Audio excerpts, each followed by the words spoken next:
उसका कम हो सकता है। हर बच्चा अलग होता है, लेकिन एक स्ट्रॉन्ग बेस बनाना जरूरी है। नीति में स्पष्ट दिशा निर्देशों तथा इसके कार्यान्वयन के लिए पर्याप्त मूल रूप का अभाव है, विशेष रूप से ग्रामीण क्षेत्रों में। मैं इस बात की ओर सरकार का ध्यान आकर्षित करते हुए इस बिल का विरोध करता हूँ। धन्यवाद। नेशनल एजुकेशन पॉलिसी के अनुसार क्लास नर्सरी से क्लास 2 तक एग्जाम स्टडीज होगी। ऐसा पॉलिसी का कहना है, पर मैं आपको बताना चाहती हूँ कि अधिकतर बच्चे एग्जाम्स आने पर ही मोटिवेट होकर पढ़ाई करते हैं, या फिर हम ऐसा कह सकते हैं कि वो एग्जाम्स के डर से पढ़ाई करते हैं। लेकिन आप लोग तो पहले फेल नहीं कर, ऊपर से एग्जाम्स भी नहीं लेंगे। ऐसे तो बच्चों की पढ़ाई के लिए इंपॉर्टेंस ही खत्म हो जाएगी। इसलिए मैं इस बिल के अगेंस्ट हूँ।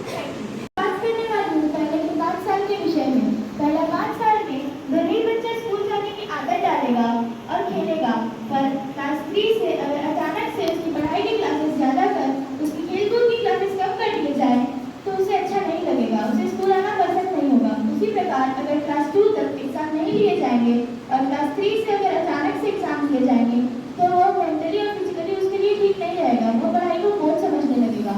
इसीलिए मैं इस बच्चों का बहुत असर पड़ेगा, जिसकी वजह से वो अपने हुनर को खो बैठेंगे।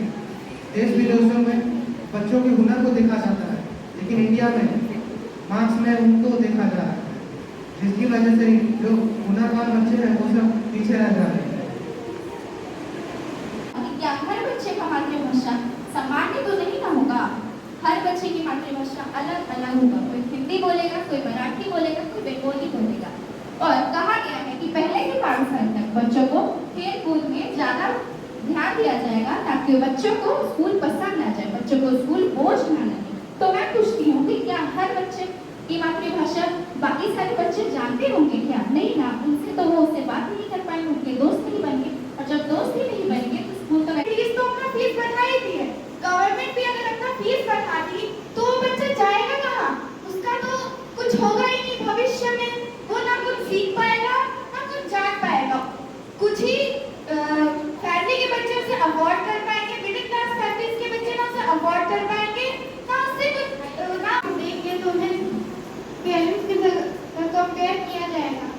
तो क्लास 3 के बच्चे नहीं होते क्या? अगर वो एग्जाम देंगे तो उन्हें कंपेयर नहीं किया जाएगा। इसलिए मैं इस बिल के अपोज हूँ।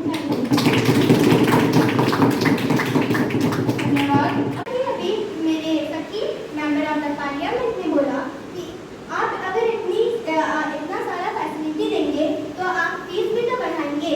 तो जी नहीं, यहाँ पे जो आप अगर ध्यान से देखेंगे एनईपी के स्ट्रक्चर को, इसमें बोला गया है कि हम इसमें फीस फिक्स करके रखते हैं, चाहे वो पब्लिक सेक्टर के स्कूल हो, चाहे वो यूनिवर्सिटी से क्यों ना हो। और बच्चों को एग्जाम केजी से देकर क्या ही करें तो उन्हें बहुत ज़्यादा दिक्कत होगी। और तो हम सभी जानते हैं कि जैसे सारे नेशनल लेवल पे जो एग्जाम्स होते हैं या फिर कॉम्पिटिटिव एग्जाम्स होते हैं, जैसे जेईई, ये सारे इंग्लिश और हिंदी में ही होते हैं। उसके अलावा अगर कोई बच्चा अपने जॉब के लिए इंटरव्यू देने के लिए जा रहा है तो वो भी इंग्लिश में ही होगा, ना कि रीजनल लैंग्वेज में। मैंने कहा कि मदर टंग इम्पॉर्टेंट है, तो मैं ये बोलती हूँ कि मदर टंग आखिर कब तक इम्पॉर्टेंट है? मान लीजिए अगर आपके घर में कोई रिलेटिव है और बोले बेटा व्हाट इज योर नेम, तो क्या बोलेंगे? अभी मुझसे गाड़ी ना है।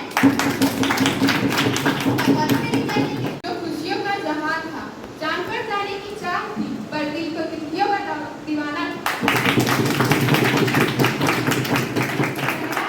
मुझे ये अपॉर्चुनिटी देने के लिए मैं यह कहना चाहती हूँ कि मेरे बहुत से साथियों ने यह कहा कि हम ग्रेजुएशन यहाँ पे 4 साल का होता है, उसमें अगर कोई बच्चे को फाइनेंशियल इशू है तो वो 2 साल पढ़कर बीच में गैप नहीं ले सकता है। मान लीजिए कि उसने गैप ले लिया, अब इससे उसका टाइम और